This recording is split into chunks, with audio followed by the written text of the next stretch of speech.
গোলকগঞ্জৰ ৰতিয়াত উচ্চ মাধ্যমিক বিদ্যালয়ত আছে ধুবুৰী জিলা শিশু সুৰক্ষা সংস্থাৰ উদ্যোগত আৰু ৰাজ্যিক শিশু সুৰক্ষা সংস্থাৰ সহযোগত শিশুৰ সজাগতা সভা অনুষ্ঠিত হয়। সভাত শিশুসকলৰ সুৰক্ষাজনিত সমস্যা, বাল্য বিবাহ, শিশু শ্ৰমিকৰ ওপৰত বিস্তাৰিত আলোচনা কৰা হয়। ৰতিয়াত উচ্চ মাধ্যমিক বিদ্যালয়ৰ প্ৰধান শিক্ষক সুখৰঞ্জন শীলৰ সভাপতিত্বত অনুষ্ঠিত হোৱা সভাত শিশু সুৰক্ষা সংস্থা আৰু শিশু শ্ৰমিক বিভাগৰ বিষয়া আৰিফ আলম, মমিৰুদ্দিন আহমেদ, ৰুবিয়া ভূঞা, মিছবাহুল হক আদি উপস্থিত থাকে। গোলকগঞ্জৰ পৰা Tapan Roy report, north east frontier news.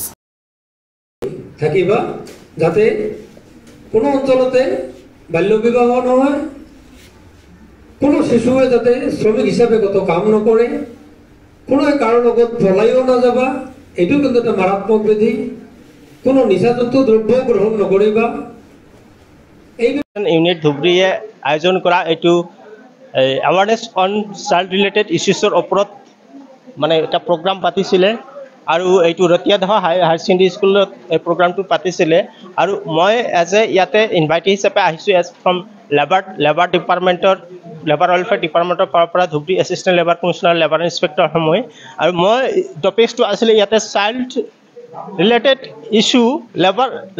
Child labour is also' A labour related issue. এইটো এটা সামাজিক ব্যাধি হয়।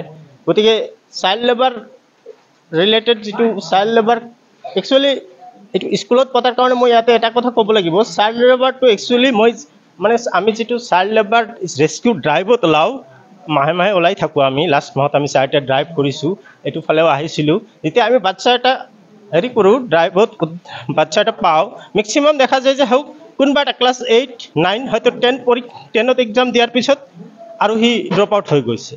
গতিকে এইটো ইয়াতে কোৱা হ'ল যে যাতে তোমালোকে 18লৈকে তোমালোকে শুনাটো 18লৈকে কৰিব লাগিব।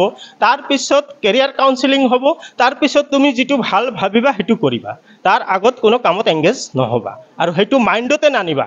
আৰু হয় কি মেক্সিমাম ল'ৰা ছোৱালী হয়তো পঢ়া শুনা বাদ দি তাৰপিছত সিহঁতে কি কৰে, জীৱনটো হয়তো তেওঁ আধাতে সমাপ্ত হোৱা যেন হৈ যায়। ছাত্ৰ ছাত্ৰীসকলক বিভিন্ন কথাত অৱগত কৰিলোঁ, যেনেকুৱা ধৰণৰ আপোনাৰ বাল্য বিবাহ, যোনটো এতিয়াও মানে কমিছে, বাট কিছুমান ঠাইত এতিয়াও হৈ আছে 2-এটাকৈ। আমি এটা টোল ফ্ৰী নাম্বাৰ সিহঁতৰ আগত মোকলাই দিছোঁ, যেনেকুৱা 1098। তাৰপাছত মহিলাৰ যদি কিবা অসুবিধা থাকে তেনেকুৱা 181ৰ সুবিধা আছে। তাত ক'ৰবাত যদি তেনেকুৱা কিবা দেখে, ক'ৰবাত বাল্য বিবাহ হোৱা বা চাইল্ড লেবাৰৰ ইছ্যু, যিকোনো কিবা যদি অসুবিধা দেখে তেতিয়াহ'লে আমাক সেই টোল ফ্ৰী নাম্বাৰত জনাব পাৰিব। আমি উচিত ব্যৱস্থা ল'ম সময়ত। আমি চাইল্ড লেবাৰ ড্ৰাইভত গৈ থাকোঁ। আমাক লেবাৰ ইনস্পেক্টৰ সিহঁতৰ অফিচৰ পৰাও আমাক সহযোগিতা কৰে।